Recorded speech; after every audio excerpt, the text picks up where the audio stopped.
Is it, there were three generations of mixed, black-white couples, is that right? Yes, my great-grandparents were black and white. That means that their children were already mixed.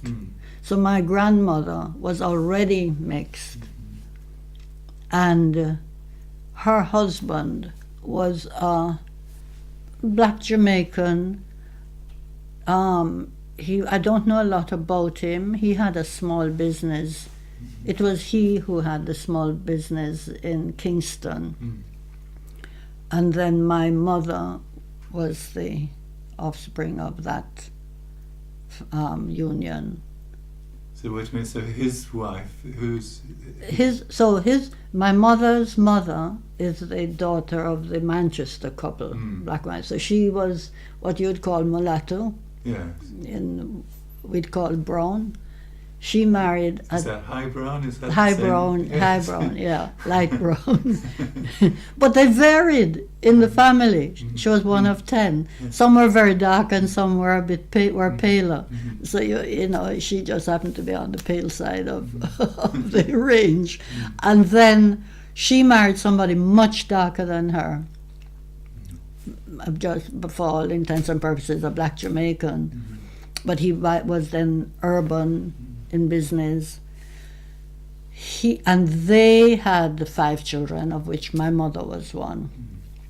They all married different racial, sort of groups. So my mother married this Welshman, my father, and then comes me. Yeah. So the mixture had been, repeatedly in different sort of ways. And when we recorded last time, and alas lost the recording, you did say something about how attitudes to these sort of mixed couples have changed over time. Yes, because it was so much a part of my sort of family tradition that there really wasn't any issue about it.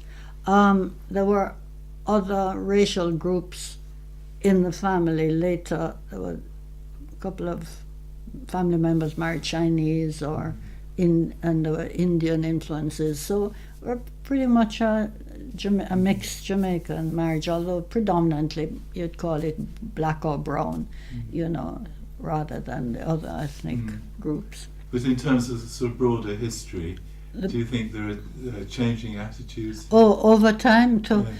Yeah, I think by the time I was married, there was a negative attitude to marrying white. I was abroad for many years. I married somebody from England.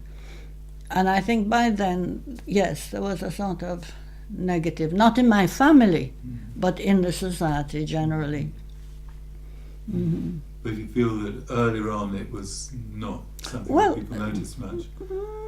There again, in the society, I'm sure it was, people were very sensitive to colour.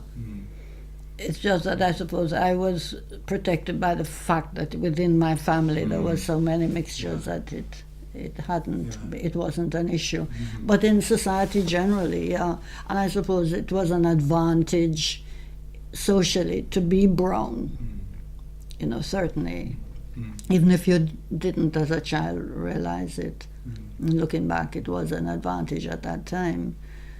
But because, I had relatives, close relatives, immediate relatives who are very much darker, because it depended who the father was in the particular union of my aunts and uncles. So we had, quite a wide range of racial mixture, even in my fairly immediate, like among first cousins. That's really interesting, the idea of a separate kind of family culture. Well, I don't know that it was so separate. I suppose really it was the emerging middle class, urban middle class was very mixed. But what I mean is then, nevertheless, the emerging middle class had an advantage at the time socially.